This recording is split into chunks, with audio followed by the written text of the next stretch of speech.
Welcome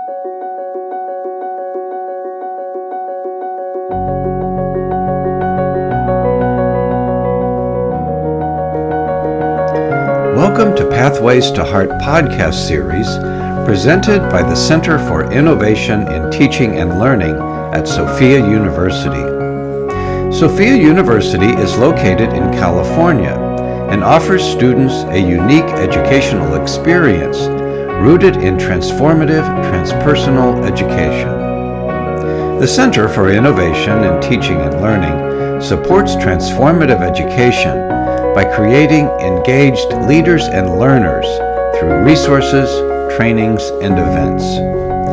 This podcast series focuses on critical emerging issues in our communities. Today's podcast is a discussion with authors of a research study investigating features of online spirituality. Our first guest, Dr. Olivia Jenkins, is a recent PhD graduate of the Institute of Transpersonal Psychology at Sophia University.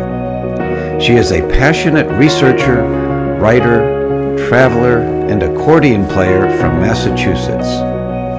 Our next guest is Petra Parvati Meedt, a licensed psychologist, clinical hypnotherapist, Reiki practitioner, yoga teacher, and marriage and family therapist intern. She graduated with a master's degree in anthropology from the University of Freiburg, Germany, and with an MS in counseling psychology from the Inter-American University in Puerto Rico. She currently lives in Puerto Rico and is completing a PhD in transpersonal psychology at Sophia University. Our third guest, Melissa Caicedo-Farbman, resides in the mountains of Colorado. She is a PhD candidate at Sophia University and holds an MA in clinical mental health counseling. She is curious and inspired by the mysteries, experiences, and transformative elements of nature and spirituality. Her current hobbies include hiking, ritual, and herbal medicine making. The interview is conducted by Dr. John Elfers. I'd like to welcome each of you today and thank you for sharing your experience with us on this fascinating topic. So first, Petra Parvati Meedt, I'd like to welcome you. Thank you so much. A pleasure being here. And Olivia Jenkins. Hi, John. I'm happy to be here. Yeah, welcome. And Melissa Caicedo-Farbman, welcome. Hi, John. Hi, everyone. Well, let's jump right in because I'm anxious to learn about your investigations on this emerging topic. So can you just start with, what prompted this study for you three? Yeah, so I can jump in first. I would say that for me, what was motivating and kind of between all of us is this study essentially was birthed from a really rich conversation that we had. We're all studying at Sophia. We're all talking about our dissertation processes, and coming from those sorts of conversations, we talk about what we're noticing about spirituality in the world. And there was just so much excitement that was happening between all of us and so much passion that was coming out. And I think that was essentially how our research was created. Yeah, and can you just kind of, one of you briefly share, like, what was really the topic? Like, what were you going over? What was your research question? What did you want to know?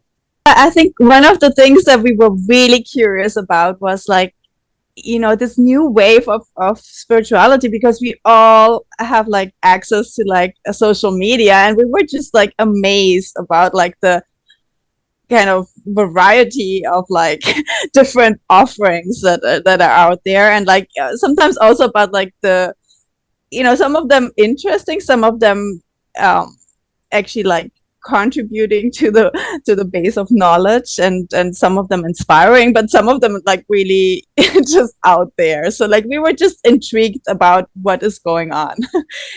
And I don't know if Melissa wants to add something to that. Yeah, that was beautiful, Olivia and Petra. One thing I will add is in that conversation Olivia spoke about, we were looking at spiritual leadership in the media, and there was a lot of alarming documentaries coming out of some spiritual leaders that were abusing their powers. And we were having a conversation about that, of safety and of, having awareness of these types of experiences that are out there. And also we noticed that some of the documentaries that were coming forward were showcasing some spiritual leaders that were on social media that some of us have even followed in the past.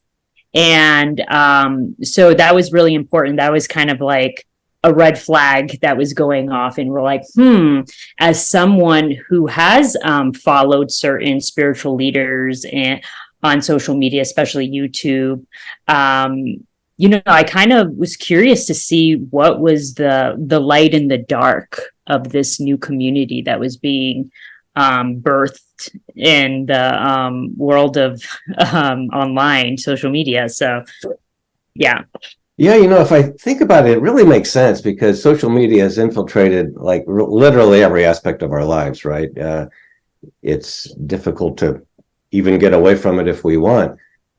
So on the one hand, it's not surprising then that spirituality should find its way in there. But there's also the dark and the shadow side. And it sounds like, yes, that was maybe one of the things that alerted you to that. And so, yeah, I'll be interested to learn about what you sifted out about that. But first, can you give a little summary about what were the mechanics and logistics of your research? How did you go about doing this? Did you just search the World Wide Web, or what did you do? Well, we decided to do an ethnography, like to start with, even just explore what is even out there, because we just started in a conversation, and then we were like, let's find out if there's actually any research about it, and we found nothing really. There was not a lot available about that specific topic that we were looking for, and then we were like, well, it would be interesting to like research this. So what we did was we developed some questions that are for like an analysis protocol that we could use to look at different profiles from different platforms, and just have like something where we could compare different like spiritual leaders in their content and like the way they present what they are talking about, what the followers are talking about them, because we were just wanted to have an idea what is actually out there and like what is happening. And we were really surprised about like the bandwidth that's out there, and about like, that it is really we didn't think it's that big a deal, but when we really started the investigation, I think we all found that it really made sense to look at this deeper, because this is where a lot of the young generation is going for advice, and like, and others, but specifically like the millennials and like, the younger generations, they use the internet daily. We all use it daily, but like, so, to not be aware what is going on there is missing a trend, I think. So we were really curious about that. And yeah, so we used the analysis protocols to look at different profiles, and then we compared what we found. So that was the basics process. I don't know if anybody wants to add something to that. Yeah, I would like to know what were some of the criteria then you were looking for in terms of content, in terms of maybe the reach? I think you had some criteria around how many followers they had and those kinds of things. Can you share some of those? Yeah, so one of the criterion was to that each of the spiritual leaders had to somehow define themselves very specifically as a spiritual leader, spiritual guru, mentor, coach, but using that language in some form in their profile. They had over 10,000 followers, but we found that some of them had hundreds of thousands of followers. They had some kind of engagement with their followers, whether it was in the comments. They were somewhat active, at least, and not like a fan page or some kind of dedication page that someone made on their behalf. Somebody remember another piece to it? I think they weren't religious. That's We right. made sure they weren't religious leaders, that they were just spiritual, so they didn't have a connection with any specific group. Yeah, no direct like spiritual or religious affiliation with a specific group that was apparent to us. Because that would be another research, very important one too. But like Mhm. for this specific, for our first, overview, we wanted to look at, the in general at spiritual leaders that were not associated with religious groups or bigger spiritual groups. Yeah, that makes sense. That would really sort of widen the net if you took in specific religion, because there's a lot of spiritual leaders out there who are affiliated maybe with a specific religion. Yeah, and there is a growing demographic of the spiritual but not religious. And so I think it's a very important demographic to go for. And so here you are, you're looking at all their websites and how they're presenting themselves. Did you feel like you were like doing some stalking or like a little stealth thing here? Was there any sense of that, or kind of eavesdropping, looking over their shoulder, or So that's a funny and great question.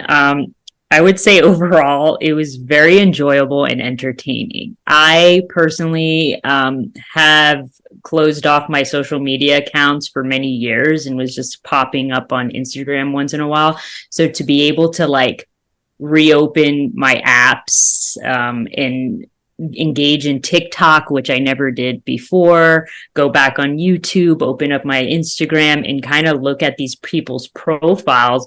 I felt like I was one of them. I felt like I was one of their followers. I didn't feel any different.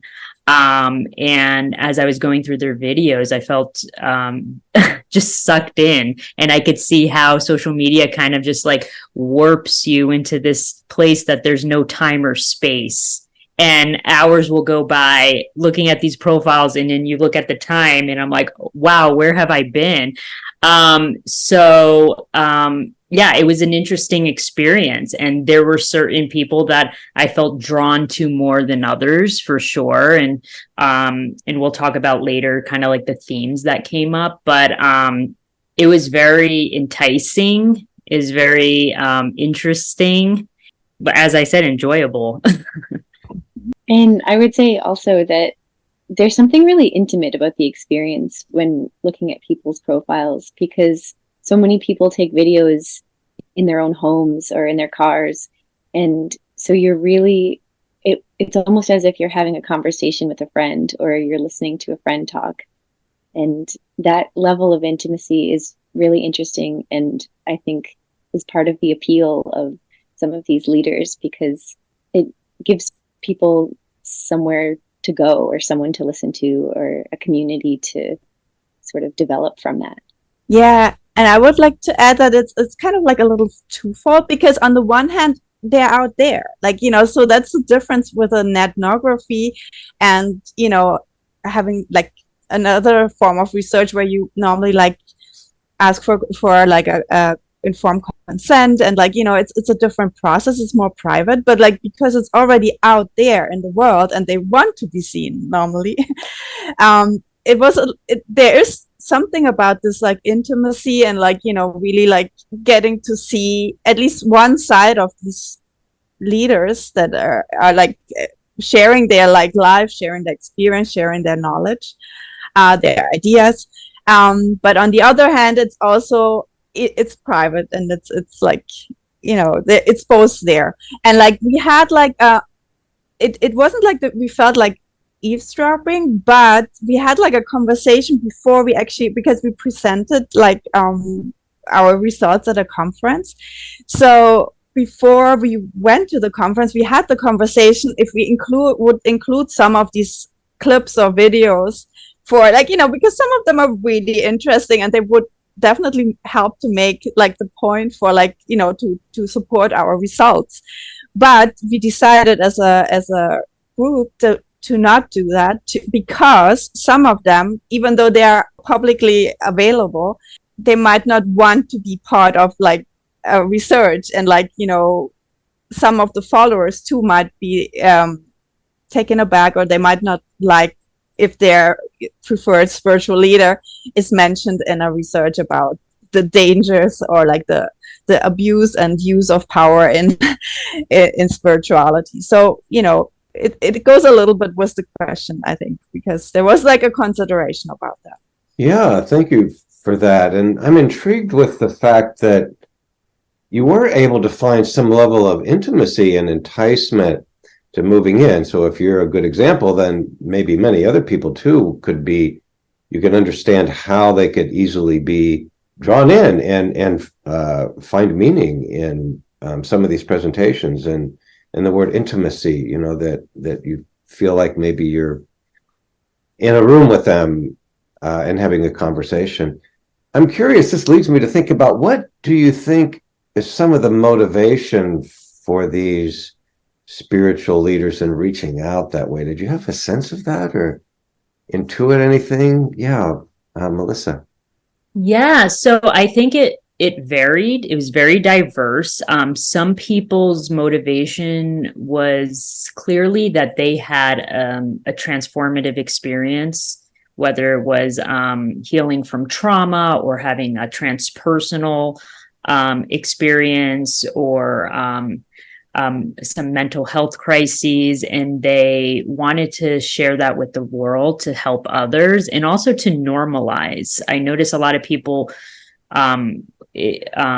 talking about mental health and spirituality and bridging the two together. So, and you would see in the comments that their followers would be like, "Oh my God, thank you for speaking about this. I thought I was alone." Whether if it's some extreme transpersonal experience or just someone going through depression and finding meditation and yoga to help them. And then there were some people that were definitely riding on kind of like social media trends and, kind of copying certain ways to gain followers and kind of being more humorous and entertaining and kind of funny.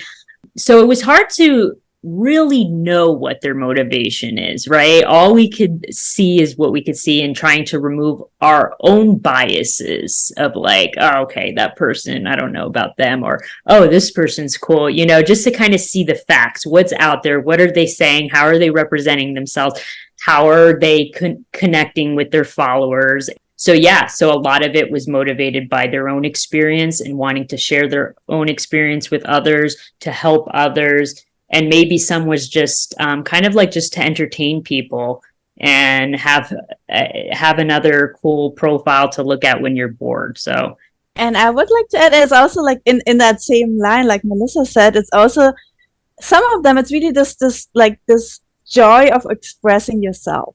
Mm-hmm. and sharing with the world who you are, or like what you have to offer, and like playing with that. Some of them, like, we found like one category of our analysis was like, kind of touched on that some of them, they really play with that, was the different like outfits they can wear, with the different environments they can use, with the different, like, they sing, they bring in different people, show different sides of their lives. And that is enticing too, because in a way it inspires others to do the same, to be playful, to express yourself, to be content with who you are, and like, that it's okay to share that with the world. So I think that's another way how to look at the benefits of some of these, like, following these spiritual leaders, which I at least saw, and like, because it was inspiring to just watch them, even though maybe I personally didn't like their style, but just to see somebody expressing themselves fully is a beautiful thing. So, yeah, it does make sense. If I think of spirituality, one of the primary characteristics of that is connection, with other people. And so someone having a profound spiritual experience, maybe they live out in the boonies or they're isolated somehow. We had the whole COVID sense of isolation. And so using social media and these platforms as a way to connect with others, reach out, share their experiences, that makes a lot of sense to me. So now I'm curious if we could kind of move into, okay, so what were some of the findings? And I suspect there's both the dark and the light. You've already mentioned that there's the dark and the light. And what were some of the just amazing things that moved you. You've already shared a few of them, like having a sense of time distortion, a lot of time going by, and wow, that was amazing. But then other things maybe that raised some red flags for you. How would you characterize your findings? So, so as you mentioned, we, as spiritual researchers, we like to see both sides. We believe everything comes with, a light and a dark, and they're both prevalent, and especially on online situations, as past research shows that social media can be dangerous to youth and to people for various reasons. So to start with the perceived benefits, we kind of covered some of them, but we found the benefits through looking at the comment sections. So a lot of them, we would look at the comments and we would see how their followers would respond, what kind of feedback they were giving their followers.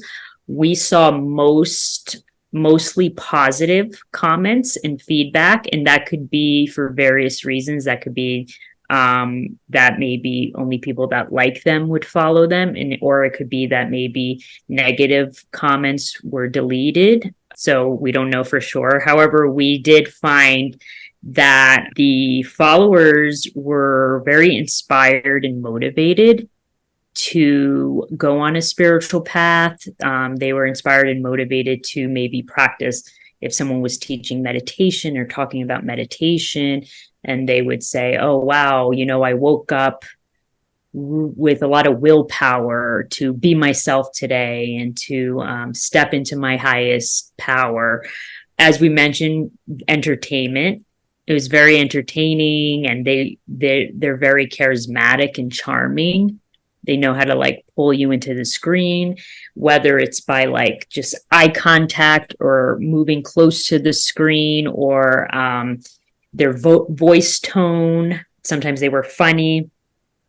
One important thing was they provided a lot of information and knowledge.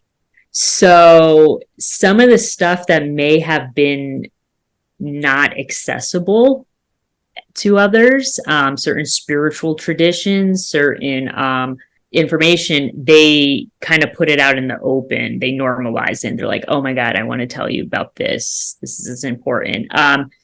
We found it to also be relaxing, as some people had very calm voices, or they allowed you to kind of drop into yourself, normalizing of experiences. As we said, people who had these transpersonal spiritual experiences and they didn't know how to put words to it, and maybe their communities would stigmatize them or shame them for having these experiences. So they were able to come to their favorite social media leader and say, oh my God, this person gets me. I'm heard and seen, and my experience is valuable. Yeah, anything. I'm trying to think of anything else. Anybody else want to drop in to the observed benefits? Yeah, they're one of the really important ones was support, that they often the followers, they often felt supported. They might have been lonely, that was a theme. I would think that we saw in the comments, that often people felt isolated because of their experiences, that they felt different to others, or just because of the way the world goes right now, or has been at that time when we did the research. But what they found in listening to others, and also in the comments, because often it's people writing comments and then others commenting to their comments, and there was in general a really feeling of support, and we could see quite some comments that really expressed that thank you for that video, thank you for this, because it really helped me to feel to feel connected, to know that there's other people like me. And then some in very in the few profiles where we found, for example, we did see some comments about where people mentioned or shared in the comments that they had serious mental conditions, or even were considering suicide.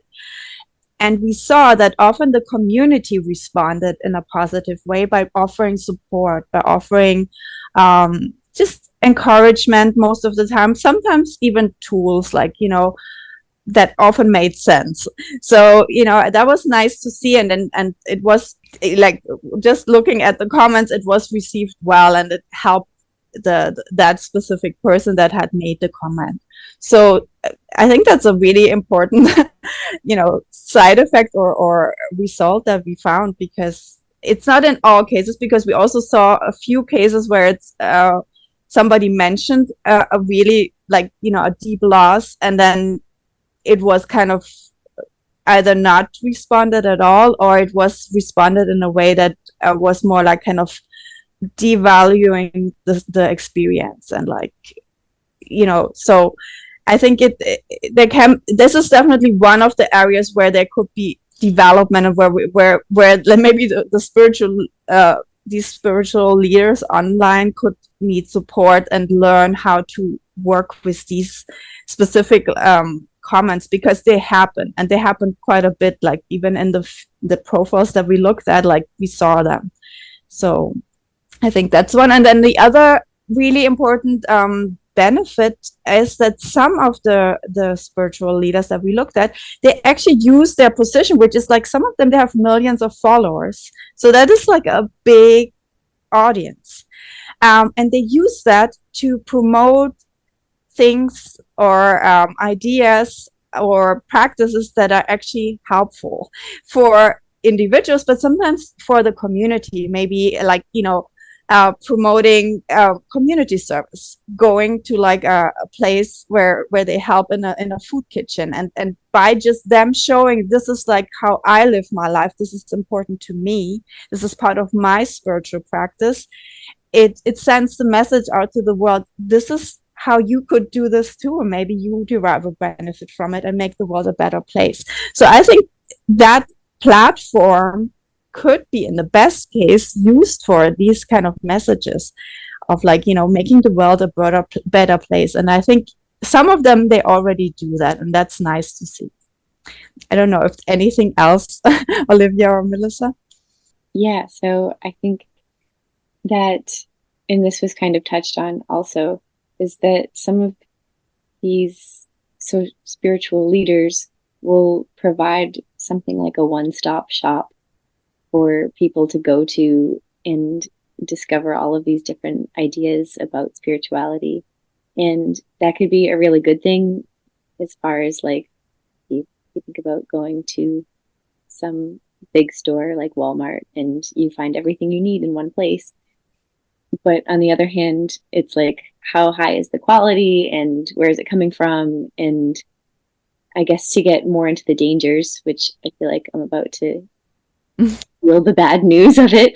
But I would say that some of the dangers is what Petra was saying, as far as not really having a whole lot of credibility for some of the information that they're putting out there, and not really being able to see exactly where their qualifications are coming from, and do they need qualifications for what they're saying, and is anyone holding them accountable for these sorts of things, and what sorts of standards are in place for whatever it is that they're talking about. And even when they have some comments with people who have suicidal ideations, how are they equipped to deal with those sorts of situations? And because that's important. And even using all of these different ideas kind of goes into the whole cultural appropriation sort of scenarios, and then you kind of get into some pseudoscience, spiritual bypassing. So there's a lot in there that's also worth looking more into, as far as the dangers. We also see that, because like other areas of social media, you get to put basically your best self out there, or whatever self that you want to show out there. And there's a level of control that, so we're only seeing the best of something, and that can have negative effects on people. I think we called it the Zoom effect, or it's called the Zoom effect in research. That also relates to spiritual consumerism, because people are thinking that they have to buy like 12 tarot decks or oracle decks and all of these crystals just to see if all of these different things and all these oils, if they're going to remedy them in some kind of way, and trying to figure out what's working and buying into the whole consumerism of it. Yeah, thank you. This is really rich. I appreciate the observations about the sense of community that these platforms can create. And so people feeling a lot of support and supporting each other, not just the spiritual leaders. So that kind of mutuality and support seems like it really could be beneficial. And then I also know that all three of you have a background in mental health and mental health credentials. And so I'm sure you had that hat on as you were looking at this and seeing, the potential danger. I don't know if I want to use that word, but the concern about maybe the kinds of advice that someone might be giving in terms of mental health and those kinds of things. So I would think that would be a really important thing to be aware of moving forward. As I recall, weren't some of your observations around the fact that people were putting out a lot of information about spirituality that maybe didn't come from them, and maybe they were claiming it. There was maybe a lack of credit to sources. Melissa, you want to weigh in on that? Yeah. So part of our research was kind of going into the spiritual leaders' background. We were kind of trying to find information in their websites, in their social media pages, to be like, who are they? What are their qualifications? And as Olivia said, it's hard when you're a spiritual being and you're providing spiritual services. It's hard to say what that looks like, right? But we were just curious to see what was there. And we didn't see a lot. So there were some people, I want to give credit to the couple of people that did have some actual trainings and experiences with well-known teachers. And however, but when we looked at most of the people's profiles, that was not included. It was just like, I'm here to help you. Specifically, I think what we found that could be dangerous was the people that were providing services. Social media is a soapbox for anybody to share their experience, and everyone should be allowed to share their experience without having to have credentials or anything. But when you're providing services to followers that may be in vulnerable situations, it's important that ethical and moral considerations take place.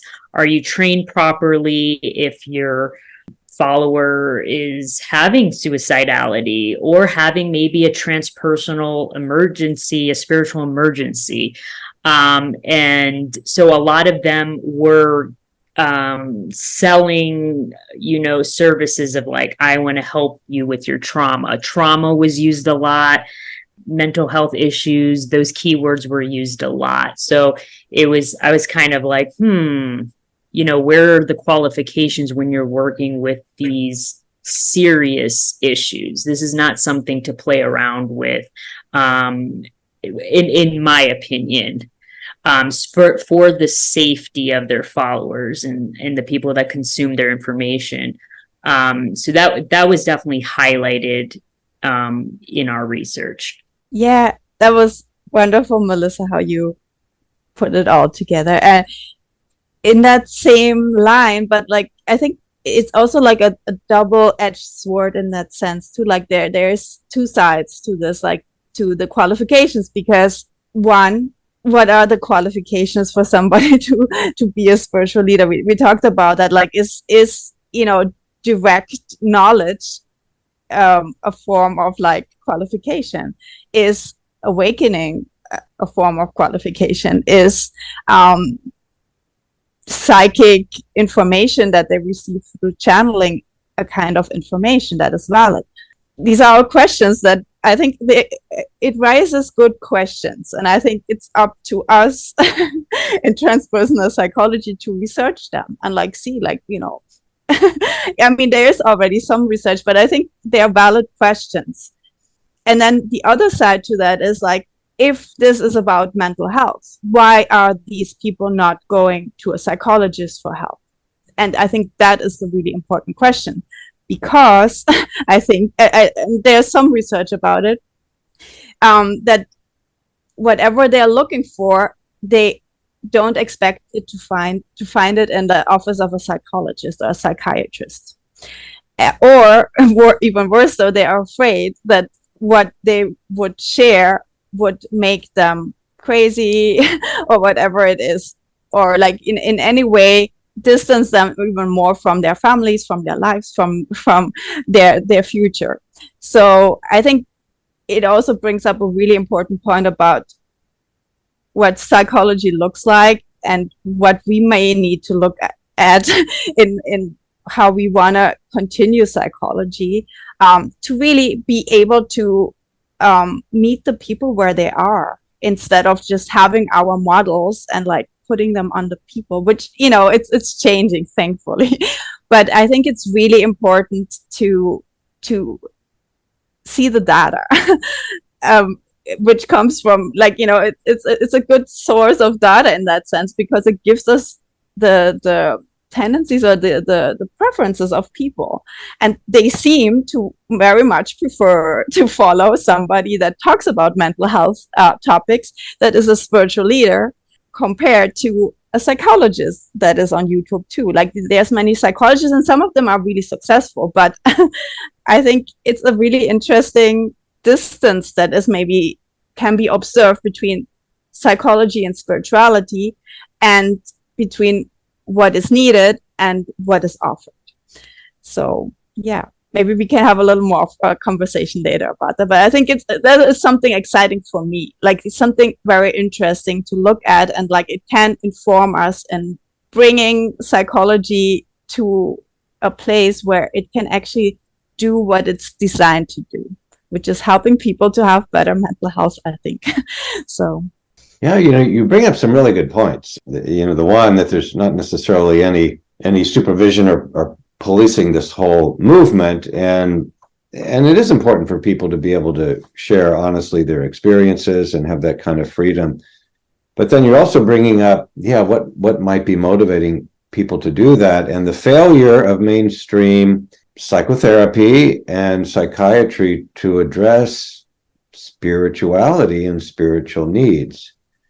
And of course, this is all familiar to us in transpersonal psychology, because we believe in the connection between mind, body, spirit, and soul. So this is where we all land, and it is the lens by which you are looking at all of this. So my next question, I'm really curious, if you were to counsel someone who, say, is out there surfing, the different platforms looking for some kind of spiritual guidance, what advice or cautions, based on your research now, what advice or cautions would you give that person? What would you say? Well, I think it's a little early to give recommendations, because it was a small sample.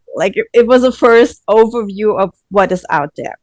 And we do want to continue to explore this more, because I think that is where we want to get eventually, to have some recommendations.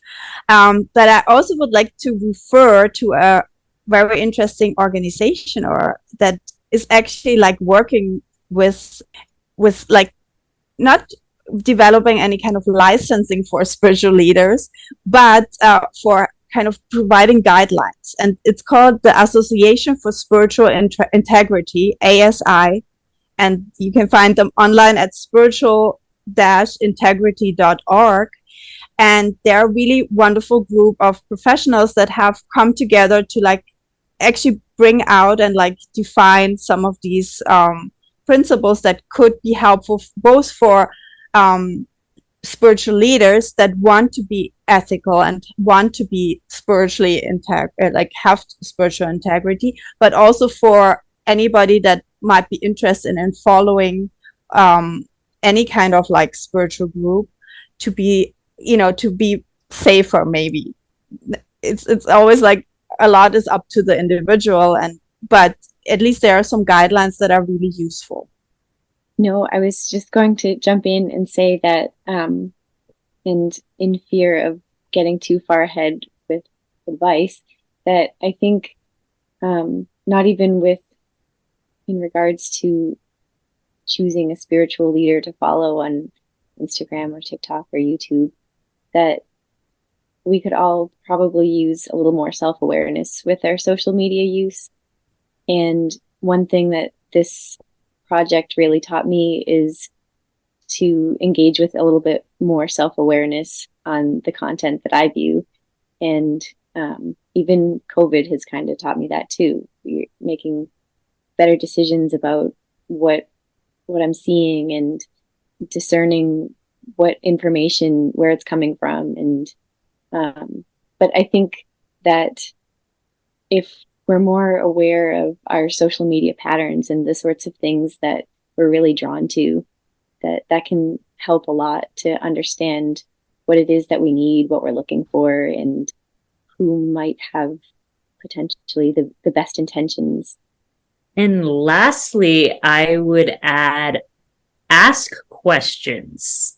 Anytime you're, looking for, whether even if it's a therapist that's licensed, or if it's a shamanic healer, if it's a spiritual coach, if it's even a Reiki master, whoever it is, ask questions. Do a little bit of digging, look them up, see what's out there, see if they have reviews, and ask them questions. If you find a spiritual leader that's providing services for a certain experience, ask questions. What is your experience with that? What trainings or life experiences do you have in these in helping people with this situation? What is your background? And kind of just be curious, stay open, ask a lot of questions, and know that there are people that have great intentions, and there are people that maybe their intentions aren't the highest, but just keep that in mind. Like Olivia mentioned, self-awareness, and Petra mentioned like a website that you could go to and just like gather more information before you put yourself in a vulnerable place with someone else. Thank you. That's really good advice. I appreciate that. And I think one of the values of your research is that you can begin to heighten awareness for other people, just on the face of it, everything that you've learned. And I hope you're going to have opportunities for sharing. And so, what I really wanted to end with here is asking the three of you, what's next for your research? Is there a part 2, another phase? How do you see expanding this moving forward, if at all? Well, actually, I would like to continue like the thought that we ended on, like with Melissa, because one of the things that we kind of identified as one of the elements that could be a key element for a good spiritual leader is something called intellectual humility. And there is, and we definitely would like to know more about what motivates the spiritual leaders, and also what are their qualities, what are what is their psychological and personal background, and apart from their professional background.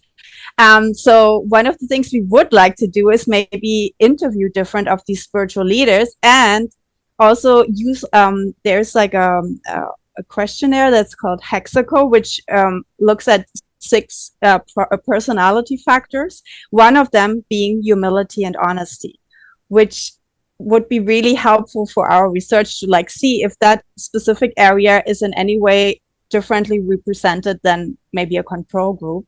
So that would be something really that we would be really interested in. And obviously, like a bigger sample, like we would like to have a bigger perspective, like not just the profiles that we looked at, but like have a broader perspective about what is out there, and like actually measure certain personality traits, and also have more information about what is it that they personally like, what is their personal, what are they like, and then what is their motivation, and what are their challenges too, like, and how did each of them like face them, like, how did they, were they able to work with difficult followers, for example, or what did they do? So we will be curious about that. That's one part, and I don't know if Melissa or Olivia want to add something to that. Yeah, I would say something that was really interesting to me about this study, and that I would like to learn more about in variations in future studies, assuming that we're all going to want to work together again, that spirituality seems to be changing a lot. And with the rapid nature of social media, it's really interesting to kind of keep up with it and understand which direction it's going and where people's interests and their sense of meaning and purpose is headed towards. And so I think that will be an element that I'm also really interested in learning more about later. Okay, Melissa, did you want to add anything, or? I think Petra and Olivia covered it. But I just want to say that like online spirituality is definitely becoming more accessible in mainstream, and sacred teachings that were once only given to maybe students and initiates of sacred practices are now being open to all, which is exciting. And however, like keeping in mind of holding these teachings with honor and respect, and having an intention of why you're sharing these teachings and how you're doing it, so that spirituality can be a vehicle for the highest good of all, and not just for ego and self-indulgence. Yeah, thank you. I mean, I really want to acknowledge the foresight and farsighted nature of your research. It's a very emerging, relevant topic. This is important. I hope you're able to really get the message out to people. And I'm also encouraged by the fact that you are going to be continuing the research, because I think it's important. And then my hope is that maybe down the road, you can all three come back in and share, updates on your progress as you continue with this research. So I want to thank the three of you for participating and sharing your experience, and we'll look forward to seeing you down the road, hopefully. Thank you. Thank you. So much. For more podcasts or information on educational programs at Sophia University, go to www.sophia.edu. Thank you for listening.